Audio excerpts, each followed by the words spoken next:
Good afternoon, Scott Redler T3 Live. Welcome to today's recap. So another day of volatility, another day of two-way trades, and we wound up on the pretty much highs of the day again. So hasn't been the easiest environment, and I feel like it's taken a lot of time for us to adjust to the type of trading we've seen because the trading's been different. It's always different. Last year, when you had an engulfing day, the next day it took it back and then grinded through that and didn't care. This day or this year, it's been a little bit different where engulfing moves have led to lower prices.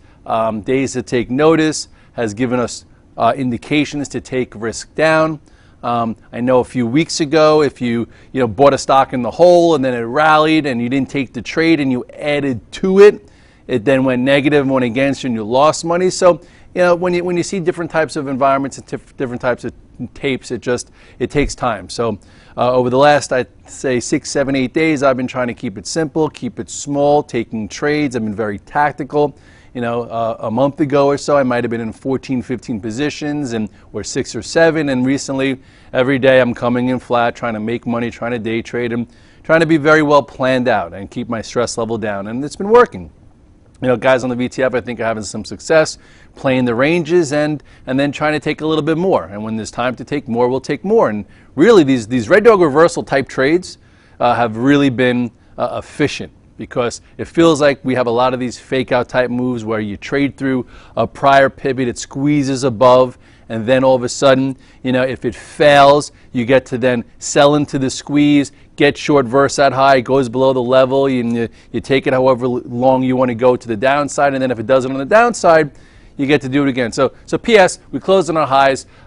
Some people think this was the bottom. This is it. This, where we're heading down now to S&P 1900. I don't know. All I know is that the S&P held the 3-day pivot, and the NASDAQ that everyone said had to touch the 200-day went below a prior pivot, stopped people out, got people short, reversed pretty hard to the upside and closed well. So we'll see if it builds. So let's just go right to the chart of the S&P. You will see that here is today's action.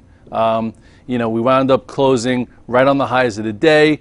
They brought the market down below. We're right at this area, and they couldn't get it below. So here's the thing. Just look at this for 1 second. 1834. If you guys follow me in the morning note, the Redler note, Redler All Access, this was my thought process for the morning if you come back to me. If we trade through 1835, maybe we could test 1840 to 1844. And that means if we trade through 183.40, maybe we go to 184, 184.40. So you maybe catch a cute little long and then maybe a short. But if you tried the short too early, you probably weren't able to stick around for what turned into the rollover. So if you go now to the 5-minute chart on this first, just to show you tactically, okay, here is, let's go right to this move, okay. This was, besides that move, this was the open, okay. This is why when we traded through, okay, 183, this was it right here. This was the 2-day area, okay. Right, let's see, where was it? Let's go with the spiders, a little bit easier because that's what I was trading. So, okay. So here was, your gap up. They pulled it in, and then this was the trade through the 183.40. Didn't give you much. It was a nice little trade. Wound up going as high as, actually, no, sorry, I wasn't there. My bad. Here was your gap up, and here was the squeeze above the 2-day high of 183.40. Quick squeeze up. So if you started here, you might not have made it through. If you said, I'm going to wait and see, 180, or something like that, this is when I actually got a little short and then waited for this flag to fail. You could have made your money here. So anyway, quick little squeeze for a scalp, and then a quick little, and then when that was happening, you saw tech start to get weak, you saw Facebook go red, you saw Tesla go red, you saw Apple go red, and then, all of a sudden, this started to roll over, and then that was your trade towards the low. And then a funny thing happened on the way to the low, it wound up holding. So, I was actually in the gym when I saw this take place. I was in nothing, and I saw the first move off the low, and I got back right around here. So I think I sent out a tweet, which you could check. I said the spiders need to hold, I think, 182.30 which was really this area, in order to be good. Okay, so just to show commitment, here's your little downtrend, here's a small little red dog reversal in here, right by the prior low. Broke it, went up and had some potency. This is some potency off the low. So the question was, were you going to see some commitment to it? And not only did we held 182.20, we held higher, and this was my first long.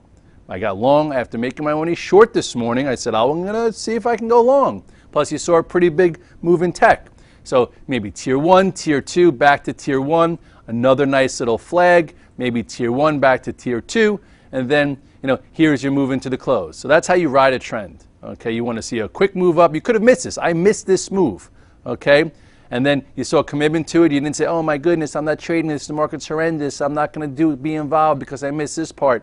No, and if you got squeezed out, okay too. But if you rolled your shorts up this entire time, probably could have been a little bit frustrating. But anyway, here was your move lower, boom, boom, boom, held here, quick little move up, some nice commitment to it, and then there you go, right there. Let's go to the Qs. All right, you go back to the daily chart. The Qs, ooh, my voice cracked. Qs. All right, here was your, that head and shoulders top here, and then again, even the bears who think that this right shoulder and the head and this macro shoulder, is going to develop, it probably needs to take some time. So sometimes you don't go through prior support the first time you get there. So this has to develop. So for trading, who knows if it does or it doesn't, but at this point, this was the only thing you knew. You knew you knew 83.91, okay? Below the 150-day, above the 200-day. So let me just talk to you like in the stock. So if you're in the stock and everyone in the world saying you have to wait to the 200-day to buy, and if you're short saying, oh, I'm going to wait to the 200-day to cover, and you don't get to the 200-day and you cross back above the prior low, if you're short, the market's been annihilated, I better cover it, or I can't buy it, let me buy it here, and that's what the red dog reversal creates. It creates an action area for a trade, and sometimes a day and a half trade, and sometimes it develops into a swing long that could last a while longer. If you see appetite the next day, then you see commitment to it and all the ingredients that I go over in all my presentations that I talk about with the red dog reversal, the outside day, and whatnot. Go back to the chart, you will see that that's why this is such a good spot. So the spot right here, 83.91, and it closed at 85.05. So your risk on this was about 60 cents for what was $1.20. Now we could see if there's anything more there. You go to the 5-minute chart and you will see how you could have potentially traded it if this was 83.91. You had a quick move below, a 5-minute small little reversal bar here.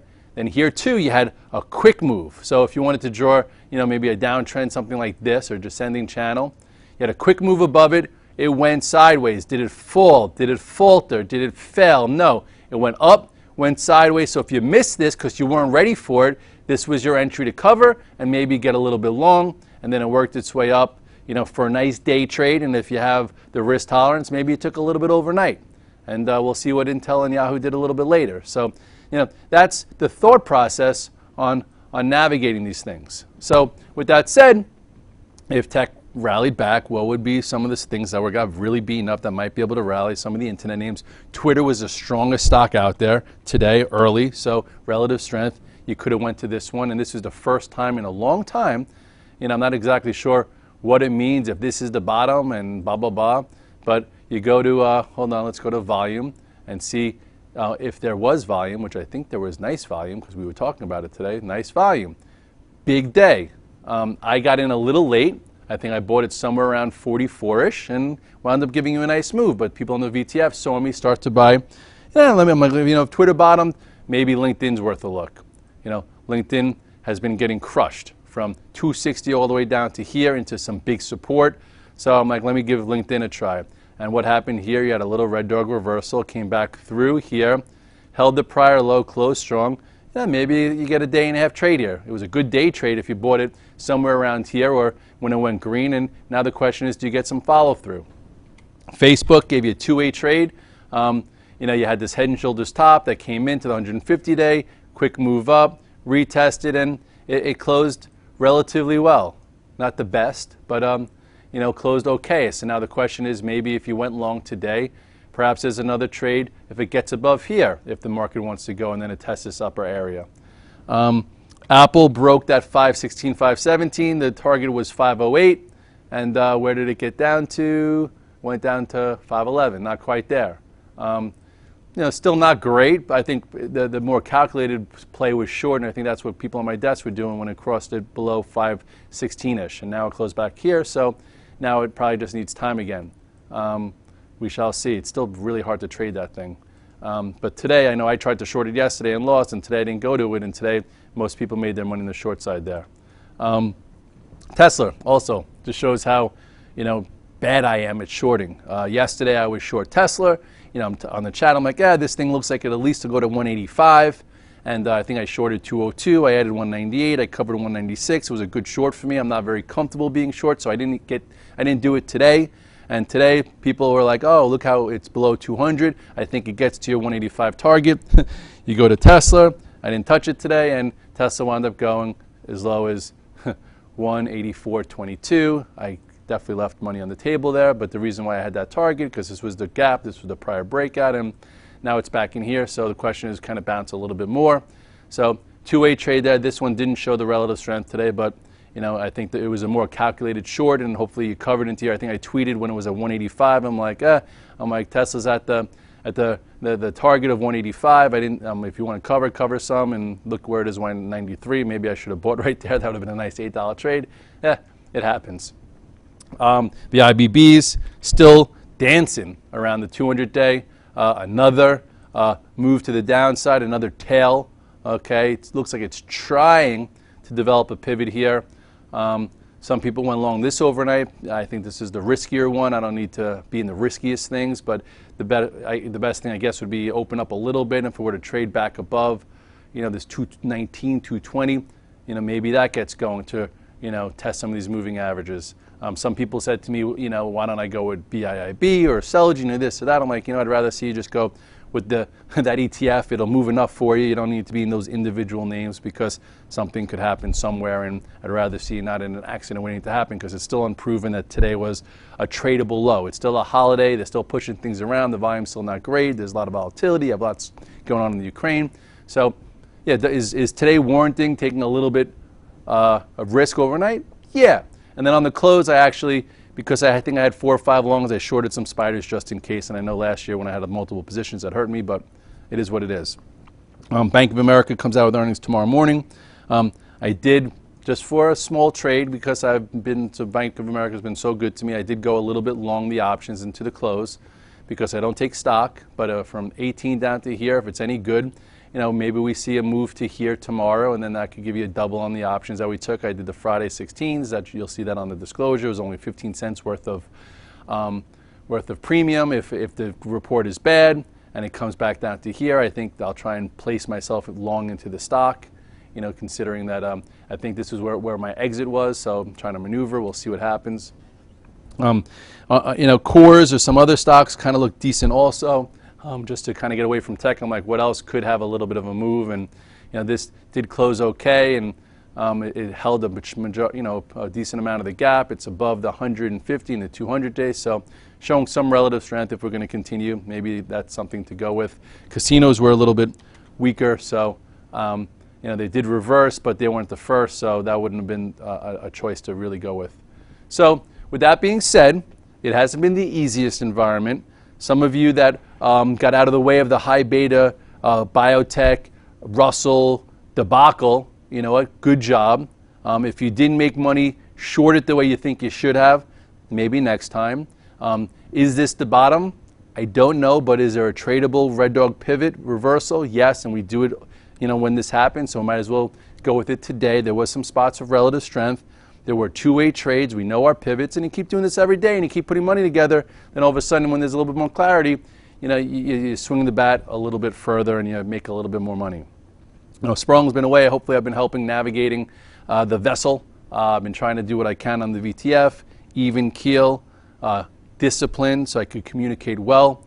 I hope the regular note is giving you that game plan and the guidance so you have your levels, and then the VTF, you get to see the execution of when I take it on and when I take it off. And if you aren't on the VTF and you're just on the note, you get to see the disclosures at the bottom and also on the article. So try and connect all the dots. If you trade full-time every single day, all day long, I'd really recommend you having the full product line, so this way you see what's going on. If not, and you trade here and there, the note could keep you in the game as well as off the charts and some of the other products. I wish you the best. Hopefully you're navigating well. If you're celebrating the holiday this week with your kids off, have some fun. I'll see you tomorrow morning at the morning call. Have a good night.